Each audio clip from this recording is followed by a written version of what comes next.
Hi guys, welcome back to my channel. Today I'm going to be going through my top 20 favourite romance books, and I have managed to rank them. I was originally going to do this video and split them up into like different types of romances because I didn't think I'd be able to rank them in order, but I think I've got a pretty solid order here of my top 20. So we're going to start from the bottom from 20 and work our way up to number 1. So the first three I'm going to talk about, so 2019 and 18, these are definitely like older books that for a lot of people probably haven't stood the test of time, but these are 3 older romance books. I don't mean old like classics, I mean older in terms of like BookTok and BookTube, that I think for me personally still hold up, even though they don't all have the best reputation now. So if you don't like the first 3 I talk about, just bear with me. I am going to talk about a lot more recent romances as well. So in at number 20 we've got The Hating Game by Sally Thorne. This one in particular, I think for a lot of people hasn't necessarily stood the test of time, and a lot of people don't love this one anymore. But I just still love this. I just think it's so fun. It's not the best written romance, it's not the deepest romantic connection, it's just fun. I read this in one sitting, which for me is very unusual. I'm not a quick reader at all. So for me to read a book in one sitting must mean that it's like pretty decent. Not decent in terms of like actual quality, but just easy to get to, quick, fun. I'm not going to talk too much about these, particularly the more popular ones, but if you don't know, this is an office romance. Again, I won't go too much into it just because I don't want this video to be like 3 hours long, but this is like an office, workplace, not enemies to lovers because it's not fantasy, but like kind of workplace rivals to lovers. In at number 19 we've got The Unhoneymooners by Christina Lauren. Christina Lauren is very hit or miss for me. They are an author duo and their books are very hit or miss, and by that I mean this is pretty much the only one I've really loved by them. But I do really love this. Again, it's just fun. Like, it's just such a fun holiday read. In particular, if you're looking for something to read over the summer, this one is a great option. Basically, these 2 people get married and everyone gets food poisoning at the wedding except the bride's sister and the groom's brother.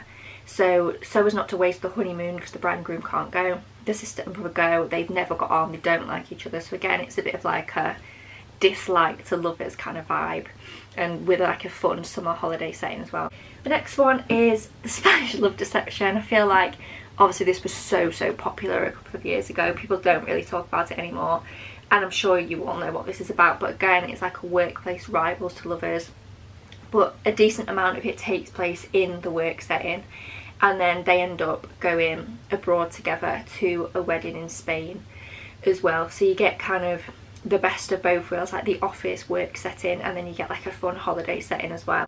In at 16, I'm going to keep losing count. In at 16 we have got a bit more of like an emotional, hard-hitting romance, and that is Archer's Voice by Mia Sheridan. The kind of only criticism I had of this was I thought it was a tiny bit long. It's not a massive book, but for me it did get a tiny bit stagnant more towards the end. But this is such a gorgeous book. If you're looking for something that's just a bit more emotional, it's not like rom-com vibes. The first 3 I talked about were very much rom-coms. This is more of like an emotion-based romance, like a really deep connection. There is spice in here as well. Their relationship is definitely built on like a really strong emotional connection. I would check the trigger warnings for this. It's quite like a specific scenario that happened to Archer in the past, so I would check, but it's not like a dark romance or anything. It's just something happened to Archer in his past that was horrific, and it's kind of him dealing with that essentially. So if you are looking for a book and you haven't read this, and if you're looking for a book with like a soft male like love interest where he's not like a big alpha cocky guy, this one is for you, because Archer is just like just like a little golden retriever, but like a sad golden retriever. In at number 15 we've got Ivy by Will and Ash. This is such an underrated book. Will and Ash is the same person as Devney Perry, but please bear with me. So all of Devney Perry's other books seem to be like white people in Montana. This is different. I do like some of her other books, but they definitely do get samey, but this is so different. It is still about predominantly white people though, but it's a college, like it is a romance, but there's a lot more to it than a romance. It's kind of like Pretty Little Liars meets Gossip Girl, but also like an original kind of vibe as well, something that I've not really seen before, but there's definitely like PLL Gossip Girl kind of vibes in here. And it's triple POV. We have 3 POVs, 3 girls, and we're watching their journeys and how they interweave. and each girl does have a romance, hence why I put this in the romance video. But there's a lot of like intrigue and mystery and other things going on in this as well. So if you're looking for a romance that's not just kind of stereotypical romance, that's got something a bit more to it, I would definitely recommend this one. I think it is on Kindle Unlimited, but it's so good, and this is such an underrated book. I think it's a lot better than like the Eden series and stuff by Devanny Perret. So again, if you're looking for a romance it is a romance, you've got 3 romances, but it's just more than that, I would definitely recommend it. Number we're on 14 is The Long Game by Elena Armas. This is different to The Spanish Love Deception. It's got the same kind of rom-com-y vibes, but it's a different setting. So this one is set, they live in like a lodge kind of thing. It's in a small town, and basically she gets sent there. She works usually in the city in a big corporate company, and she gets sent to help out with this girls' football team. Mountain vibes. Love this setting, very cute book. And they do like fun little autumn activities in here. This is definitely more of like an autumn cozier read, but you could definitely still read it in the summer because it's still got that kind of classic Elena Armas vibe. In number 13 we've got Hands Down by Mariana Zapata. You are, spoiler alert, going to be seeing quite a few of her books in this video. If you like sports romance, and if you like slow burn, and if you like bigger romance books that you can really get stuck into, you need to be reading Mariana Zapata. She writes really good sports romances. This one is my least favourite only because it's not necessarily a standalone. So I would read this after The Wall of Winnipeg and Me, which I am going to talk about in a sec. This follows Zach, who is a character in Wall of Winnipeg, and this one's not as kind of slow, kind of like the classic sports romance that Mariana Zapata writes. This one does feel a little bit different, but it's very much still in that same camp as like Wall of Winnipeg and Quality and stuff like that. So if you read Wall of Winnipeg and you love Zach, this is his book, and I would definitely recommend it. This seems to be a lesser favourite of her books, but I just loved Zach so much when I read Wall of Winnipeg and Me that I just absolutely love this one. I gave this 5 stars, even if it's not kind of as strong as her other books. I just love Zach as a character so much. Next, is this number 12? I think so. We've got the aforementioned Wall of Winnipeg and Me. This is a very, very slow burn. It's a very big book about Aidan and Vanessa. Vanessa works for Aidan, and I'm not going to say much more because even though it happens quite early on, saying much more would be a spoiler, and I feel like a lot of people do say what the trope in this is, but I enjoyed going into this not knowing the trope and kind of being shocked by it. So I'm not going to say what trope this is. So I'm not going to say what trope this is because I don't want to spoil anything, but I absolutely recommend this book. It's so good, even though it's long. Mariana Zapata books are just so easy to read. They go really quick despite them being so big, and again, I'm not a quick reader. So for me to read a book this big in quite a quick amount of time really says a lot about kind of the story and the characters. Next, we've got another Mariana Zapata book. We've got Aura's Lead here. This is a bit different again because this isn't a sports romance. This is a small town romance, still a chunky slow burn. And this is about Aurora, who goes back to this small town that kind of has links to her mum and her childhood. And she ends up, by some twist of fate, some misunderstanding, she ends up staying in a property on the land owned by Tobias Rhodes. Tobias Rhodes is grumpy, and he's a bit older than Aurora, but not weird. She's like, I think she might be in her 30s. She's at least in her late 20s. It's not like a weird age gap. She's not young. And he is very, very grumpy. But the reason I love this so much is because in The Wall of Winnipeg and Me, for example, Aidan is very grumpy, but I think at times he crosses the line a bit, like from grumpy to just actually being a bit mean. He does redeem himself. But in this one, even when Rhodes is grumpy, the acts of service, if acts of service is your love language, you need to read this, because he just does so many tiny little things for Aurora all the time. Even when he's being grumpy about it, he's just constantly looking out for her and doing so many small things to make her life easier. And I just love that about him. Like, he's just very mature. Again, he's not that kind of cocky hero that we tend to see a lot of the time in romance. He's just very, very mature, very much got his head screwed on. So again, if you're looking for something that's still like fun and slow burn, but just not the same kind of romance hero that we get over and over again, if you want something a bit more mature but still fun, I would definitely recommend Aura's Lead here. 12, I think. We've got another, this is the last one I'm going to talk about for a bit, another Mariana Zapata book. I won't stay on this for too long because I feel like everyone knows what Quality is, but this is like a football, soccer, kind of, I don't actually 100% know. It's some like soccer variant romance. Again, obviously it's a slow burn because it's Mariana Zapata. And this is about Sal, who is a footballer, and Kulti, who is a retired footballer. And Kulti becomes her coach, and she absolutely idolised him as a kid. She really looked up to him, and then when she meets him, it doesn't necessarily kind of match up to her expectations, and we see them. Obviously it's a romance book, we know they're going to get together at the end. We see that journey from her idolising him to meeting him and it not going how she expected, and then how they kind of go from there. If you like something that is quite emotional, not too much spice, I would recommend all the Mariana Zapata's books that I'm going to mention in this video. They do all tend to have spice, but it tends to be nearer the end, especially with Kulti. Like nothing happens like romantically or in terms of spice for most of this book. So if you are really looking for characters that just build a solid connection and a solid friendship, I would give this one a go. Next we're going to deviate from Mariana Zapata, and this is kind of a guilty pleasure book. Now, a lot of people don't love this, but there's just something about this book that gets me. I have reread it and it still stands up.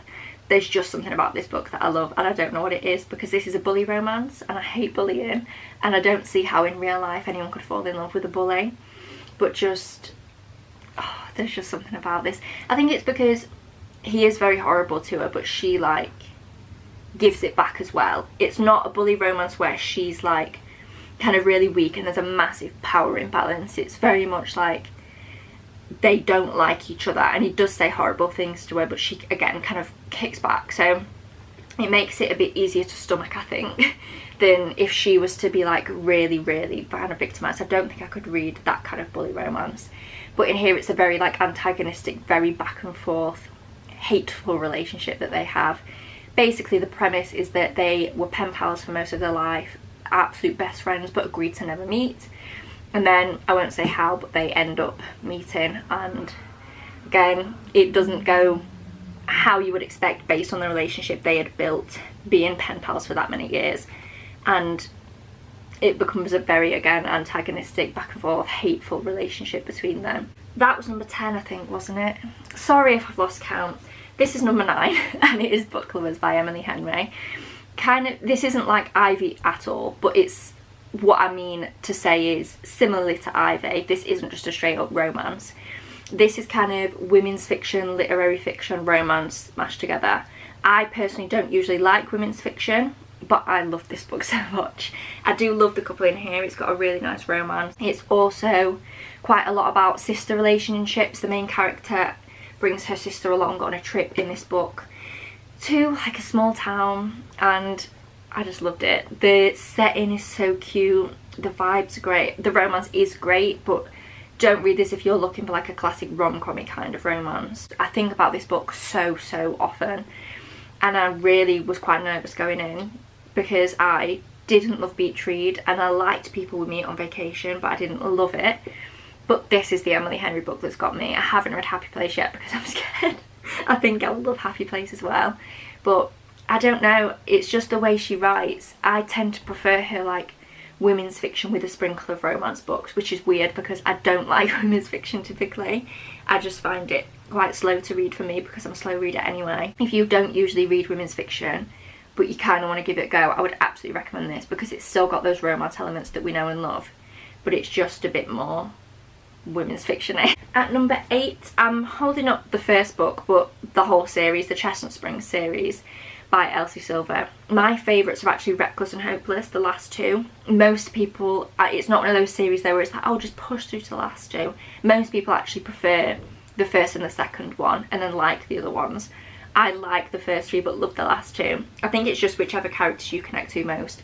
But even the books in this series that aren't my favourite, I just still love them. It's such a good series. It's a small town, like bull rider slash just general ranch kind of vibes. The third one is about a hockey player but that lives and helps out on the ranch. Just great. There's a bit of everything in here. There's so many different tropes. I won't go through the tropes of all the books, but there's like different tropes in each book, different types of relationships, but it's such a gorgeous found family kind of vibe. I'm not going to talk about this anymore because I feel like everyone's heard of the Chestnut String series, but I had to put it in this video, particularly again the last two books. I just love them. At number 7 we've got another series, but I'm just going to hold up the first book, and it's the Magnolia Park series. This is Magnolia Park / Daisy Hate series. I would read them in order. I'm a Magnolia Parks girl personally. I don't love the Daisy Hates books, but I adore the Magnolia Parks books. But again, I think to get the whole story you do have to read Magnolia Parks and Daisy Hates, just personal opinion.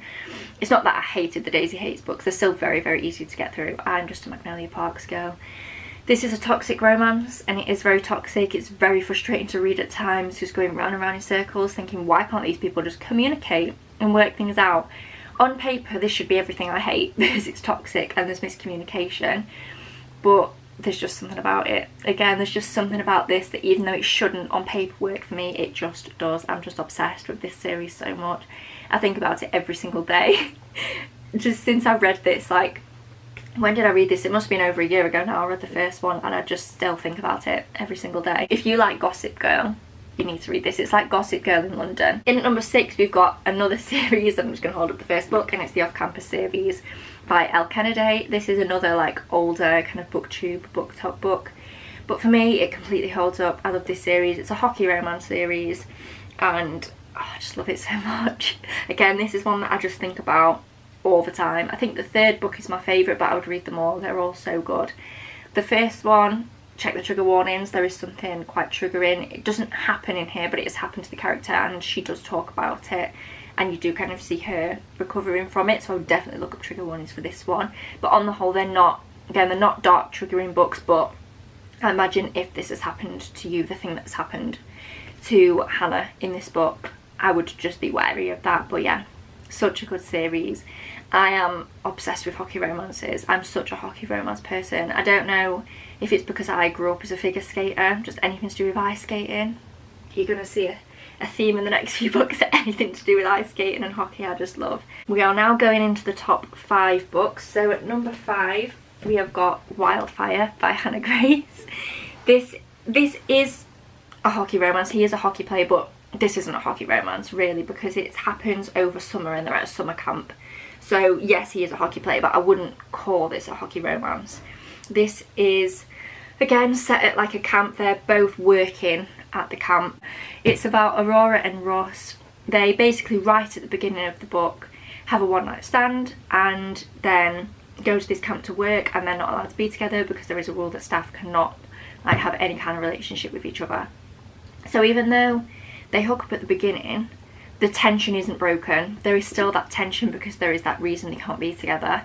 They also kind of create tension themselves by at the beginning saying like, oh, it's just a one-night stand, we don't want to be together. It's not that, it's not insta-lovey at all. It is quite a slow progression. Again, they build, there is a fair bit of spice in here, but alongside the spice, I think they definitely build a really strong connection. So do be wary if you don't like spice, there is a fair bit of it in here, but it is alongside like an emotional romance as well. It's not just like a physical kind of attraction between them. In at number 4 we've got Bride by Ali Hazelwood. This is a new favourite obviously because it's not been out long. I expected to like this because I love Ali Hazelwood. This is kind of here to represent all of Ali Hazelwood's books. I didn't want to put all of them in, but I love everything that woman writes. But Bride in particular, this is the one I've rated the highest out of all of her books, and that is saying a lot because I don't usually get on with paranormal romances. This is a paranormal romance, if you didn't know, set in like modern times, obviously just like an alternate universe with werewolves and vampires. But yeah, it's a paranormal romance, and I've not had much luck with paranormal romances personally in the past, but I just love this one so much. This is, it's weird to say, but it's such a comfort book for me. I just felt so comforted when I was reading this, and I just loved it so much. Amazing. If you haven't read this yet, please do. It's so good. I have got a reading vlog where I read this as part of it. It probably won't be up before this video, but it's a video where I read books that are out of my comfort zone, and I read this as part of that. Spoiler alert, literally loved it so much. Number 3, we're now into the top 3. We've got Icebreaker by Hannah Grace. I do prefer Icebreaker over Wildfire personally. Again, I think it's just because I used to be a figure skater and I just love ice skating. Because here, this is a hockey romance, but also the female main character is a figure skater, so there's so much ice skating in this. And again, quite similar to Wildfire, there is a lot of spice in here. They do hook up quite early into the book, but it's still like, oh, he's such a simp for this girl. Like, it's not just physical attraction. There is the physical side, and it runs throughout most of the book, but it's just such a good, like, actual romance as well. You can tell that just, oh, guys, please read this. If you don't like spice, obviously maybe consider that, because there is quite a bit of it in here. It's not pure smut, like there is a lot of other stuff that happens as well, but there are spice scenes kind of interweaved throughout it, but it doesn't replace the romance. I'm fine with spice in books as long as it doesn't replace like an emotional kind of romance, and in this book for me it doesn't. They work very well kind of alongside each other. I just love this book so much. I'm so excited for the rest of this series. We've got another book coming out in this series this year, and it's Henry's book, which kind of automatically means that I am going to be absolutely obsessed with it regardless of what happens. I think I'm just going to love that one. In at number 2 we've got, again, this is an older one, but this is an old one that has really stood the test of time for me. Like, the ones I mentioned earlier have stood the test of time, but this one is like still an absolute favourite that I think about constantly, and it is Red, White and Royal Blue by Casey McQuiston. I haven't had the most amount of luck with Casey McQuiston's other books, but oh god, I just think like this all the time. Like, look up the amount of tabs. I don't tab every book I read, I only tab books that I am like obsessed with, and look at the amount of tabs in this book. It's ridiculous. I've reread this again multiple times, and I'm not usually a rereader. I tend to rather read new books than reread old ones, but I just revisit this because I love it so much. It's basically about Prince of England and the first son of the United States. So there's a lot of tension because they don't get on. There's also the tension of them being from different countries, and obviously they are both in kind of positions of power where they have to be very careful about how they're perceived. And then there's also the element of their sexuality. So the prince is gay, but he isn't out because the British royal family is very, you know, just very the British royal family, we'll leave it at that.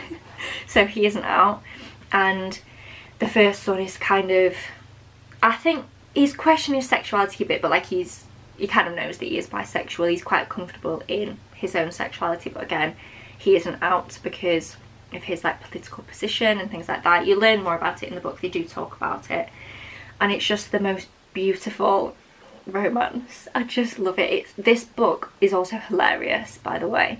It is so funny. The humour in this gets me every time. It is political, obviously it's gonna be, because it's about people in kind of political positions, particularly the first son of the United States, but it's done in a way where it's interweaved with the humour and stuff. It's not boring political at all, because I'm really very sensitive to boring books. I hate boring books. I can't push myself through them.